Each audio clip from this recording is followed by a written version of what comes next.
دادا استاد قبلہ مرحوم والد اعظم اسماعیل کہا کرتے تھے دو چیزیں اپنے بچوں کو رٹا دو، ایک فتق اور ایک غدیر، پھر گھر گھر میں مناظر ہو جائے گا۔ بزرگوں کے ذہنوں میں مبلغ اعظم کی تصویر ہے، مبلغ اعظم مناظرہ کر رہے تھے، مناظرے کا موضوع تھا جنازہ رسول اور حق بطول۔ نبی کا جنازہ کس نے پڑھا ہے اور سیدہ کو حق کو کس نے محروم رکھا تھا؟ صبح سے لے کے شام تک مخالف میز پہ مولوی بدلتے گئے، ادھر اکیلا مولانا اسماعیل، شام کے وقت ادھر سے ایک مولوی طلوع ہوا، اس نے کہا اسماعیل مناظرے کا موضوع فرما جنازہ رسول حق بطول۔ اس نے کہا ایک سوال کا جواب دے اور کتابیں بند کر دے۔ مولانا اسماعیل نے کہا کون سا سوال؟ اس نے کہا پہلے یہ بتا تم شیعہ نبی کو زندہ سمجھتے ہو؟ مولانا اسماعیل نے کہا بے شک ہم زندہ سمجھتے ہیں۔ اس نے کہا حاضر؟ فرمایا حاضر۔ موجود؟ موجود۔ اس نے کہا کتابیں بند کر، تیرا مناظرہ بنتا ہی نہیں، جو زندہ ہو تو زندہ کا جنازہ کیسا، جو زندہ ہو تو زندہ کی وراثت کیسی؟ یا تو نبی کو مردہ کہو پھر جنازے میں بحث کرو پھر وراثت میں بحث کرو۔ اگر نبی زندہ ہے تو زندہ کا نہ جنازہ ہوتا ہے نہ زندہ کی وراثت ہوتی ہے۔ جن بزرگوں کے ذہنوں میں مبلغ اعظم مولانا اسماعیل کی تصویر ہے، مجھے آج بھی آزاد ہے کہ میرے شہر میں وہ مرد قلندر سویا ہوا ہے جس نے نگر نگر زمانے کو سیدہ کا حق منوایا تھا۔ مبلغ اعظم نے اپنے شاگردوں سے کہا کتابیں بند کرو، صندوقوں میں واپس رکھو۔ مناظرہ ختم ہو گیا، مولوی اٹھ کے کھڑا ہو گیا۔ اس کا مولانا اسماعیل ایسے تو نہیں جانے دوں گا، مائک میں اعلان کر کے جا کہ تم مناظرہ ہار کے چلا گیا ہے۔ مولا اسماعیل اٹھے، مائک میں کھڑے ہو کے کہنے لگے اللہ نے ابھی تک وہ ماں ہی پیدا نہیں کی جس کے بطن سے ایسا بچہ پیدا ہو جائے جو مولوی اسماعیل کو ہرا کے چلا جائے۔ اس کا میرے سوال کا جواب دے کے جا۔ اس کا تو نے سوال کیا ہے کہ زندہ کا جنازہ نہیں ہوتا، زندہ کا ورثہ نہیں ہوتا، ایک بات تو بھی مان، زندہ کا خلیفہ بھی کوئی نہیں ہوتا۔ خلاف دے تو واپس کر۔ سوال جو آج کے دور میں آج کل چل رہا کہ اگر فتق حق تھا سیدہ کا تو مولا امیر المومنین نے اپنے دور حکومت میں کیوں نہیں دیا؟ یہ وہ سوال ہے جو سوشل میڈیا پہ ان دنوں میں اتنا گردش کر رہا ہے۔ میری قوم کے بچے اس سوال کے جواب کی تلاش میں ہے کہ اس کا جواب کیا، لہذا میں چاہوں گا کہ میں ممبر سے اس جواب کا حق ادا کروں۔ میں ضرور اپنی عقلی دلیل دیتا اگر میرے پاس نص معصوم نہ ہوتی۔ قبلہ تشریف فرمائے ہمارے مذہب کا رائج قانون ہے کہ اگر ہمارے پاس نص معصوم آ جائے تو ہم اپنا قیاس نہیں کرتے۔ میں معصوم کا جواب پڑھوں گا اسی سوال پہ، اور بادشاہ حسین کی عزت کی قسم ہے معصوم کے جواب میں اتنا حسن ہوتا ہے۔ میں جواب دوں گا تو اس میں کوئی اور سوال پیدا ہو سکتا ہے، لیکن جب معصوم جواب دے کوئی سوال پیدا ہی نہیں ہوتا۔ امام سے یہی سوال کیا گیا، میں جواب پڑھوں گا، داد مجھے نہیں، خراج اپنے مولا کو پیش کرنا۔ مولا سے پوچھا گیا مولا جب امیر المومنین کا دور تھا تو فتق واپس کیوں نہیں کیا گیا؟ مولا نے فرمایا، میں بالکل وہ لفظ پڑھنے لگا جو کتاب ہے مناقب میں، مولا نے فرمایا ہم آل محمد کا یہ مزاج ہے جو چیز ہم سے ظلمن چھین لی جائے ہم اس پہ دوبارہ اختیار اس لیے نہیں کرتے کہیں ظالم کی سزا میں کمی نہ ہو جائے۔ جسے جواب اچھا لگا ہے وہ ہاتھ اٹھا چاہیے تھا۔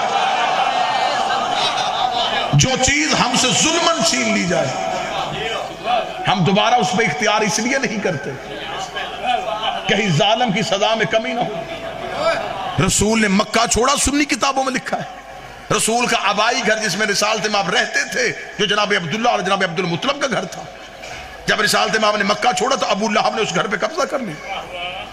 جب رسول مدینہ سے فتح مکہ پہ واپس پلٹے، صحابہ نے کہا یا رسول اپنے گھر نہیں جائیں گے؟ فرمایا نہیں، جس نے قبضہ کیا ہے میں اس کی لعنت کے سلسلے کو نہیں روکنا چاہتا۔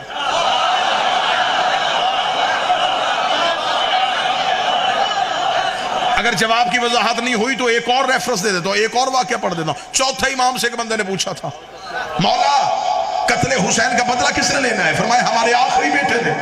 سائل نے کہا مولا آپ امام نہیں ہیں؟ فرمایا امام ہوں۔ آپ علی کے بیٹے نہیں ہیں؟ فرمایا میں بھی علی ہوں۔ اس نے اگر بدلہ امام نہیں لینا ہے تو پھر آپ نے کیوں نہیں لینا؟